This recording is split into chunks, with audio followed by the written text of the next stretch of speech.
परशुराम जी का ये मेन तपोस्थली है। और दूसरा नंबर, परशुराम भगवान ने जब यहाँ पर आए थे तो मातृ हत्या करके उनको मातृ हत्या का पाप लगा था।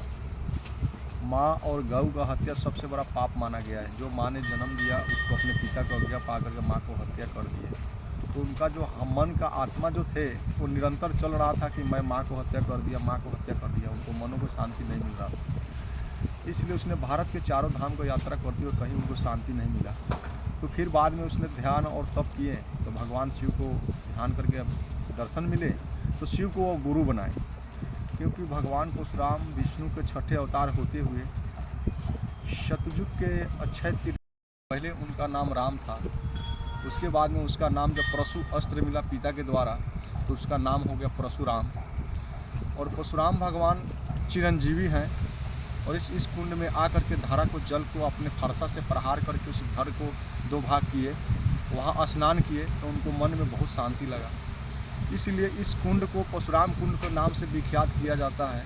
और भारत ही नहीं बिल्कुल पूरे वर्ल्ड से आदमी यहाँ आते हैं, अपने मातृ हत्या को, मातृ को कोई सेवा नहीं करते हैं या कोई दोष पाप करते हैं, उसको प्रायश्चित करने के लिए यहाँ आते हैं। इस कली युग में, कली काल में आदमी जो है मातृ पिता का सेवा कम होते जा रहा है। इसलिए परशुराम भगवान का तरफ से यही उद्देश्य है कि सबसे बड़ा संसार में माता पिता ही भगवान है।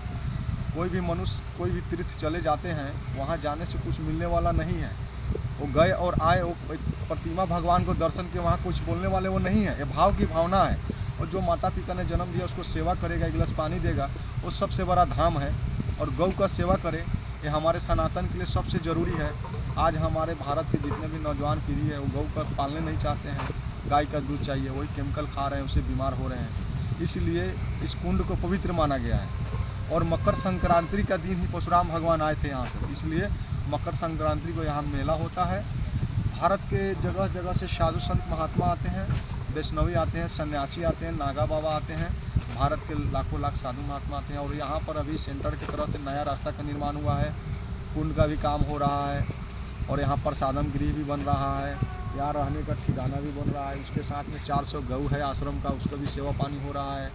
इसलिए भारत का हर नौजवान से ही कहेंगे कि ज़रूर एक बार आपने खुद ना आए, अपने माता पिता को साथ लेकर आए और उसके साथ में स्नान कराए, तो श्रवण कुमार जैसा उसका फल मिलेगा। और माता पिता ही भगवान है। कोई कुछ लेके नहीं आया है, खाली आया और खाली जाएगा।